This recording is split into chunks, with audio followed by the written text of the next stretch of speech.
பத்தி பார்க்க போறோம்.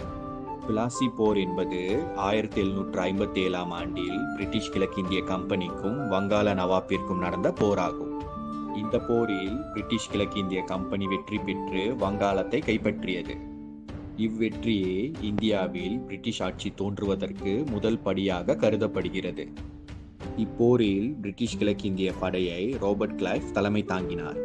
வங்காள நவாப் படையை அதன் அரசரான நவாப் சிராஜுத்தௌலா தலைமை தாங்கினார். மேலும் வங்காள நவாப் படைக்கு பிரான்ஸ் கிழக்கிந்திய கம்பெனி உதவிகளை செய்தது. 23 ஜூன் 1757இல் வங்காளத்தில் உள்ள பலாஷி என்ற இடத்தில் இந்த போர் நடந்தது. இப்போர் நடப்பதற்கு பல காரணங்கள் கூறப்படுகிறது. வங்காளத்தை ஆட்சி செய்த நவாப்கள் கல்கட்டாவில் வணிகம் செய்யும் பிரிட்டிஷ் கிழக்கிந்திய கம்பெனிக்கு அதிக வரிகள் போடுகிறார்கள். இதனால் கல்கட்டாவில் வணிகம் செய்த பிரிட்டிஷ் கிழக்கிந்திய கம்பெனி மிகவும்